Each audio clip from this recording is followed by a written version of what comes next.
Boy took the batteries out of the radio and plugged the fan into the ground. As the blades turned, surprisingly, the radio started making sounds. His father was astonished. The boy said this was a generator, and he wanted to make a bigger one to power a water pump to irrigate the dry crops. But he needed to dismantle the family's bicycle to use as parts for the generator.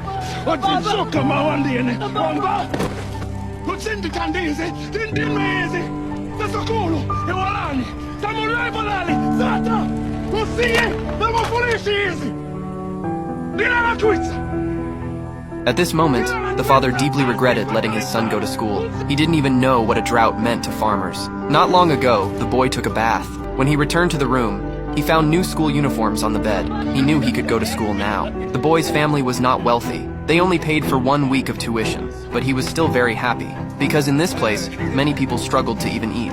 The boy wanted to change his fate through knowledge, but reality forced him to bow his head.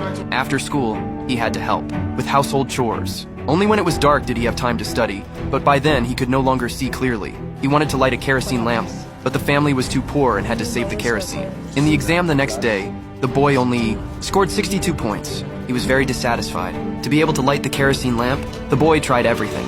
He would help neighbors fix radios, but knowing these skills was useless. Boy could only go to the garbage dump every day, hoping to find something useful. That day, when the boy returned home, a tobacco company was doing business with the village. They needed a large amount of firewood to dry the tobacco, and offered to purchase the village's trees at a price of 2,000 per ton. The chief told everyone that without trees, the crops would be flooded in the rainy season, and then everyone would have nothing to eat. But faced with the immediate benefits, the villagers were tempted and directly signed the contract. Even though the father strongly objected, it was useless. Soon, logging machines arrived in the village. The boy could only watch and do nothing. That night, he asked his father for tuition, but was told the family had no money. In his father's view, filling the stomach was more important than going to school. The boy was expelled from school for not having tuition, and it was from this day on that the rain fell heavier and heavier, turning the original roads into rivers.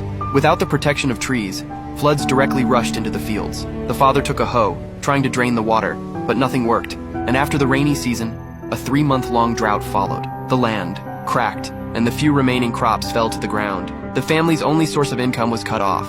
He knew he could never go to school again.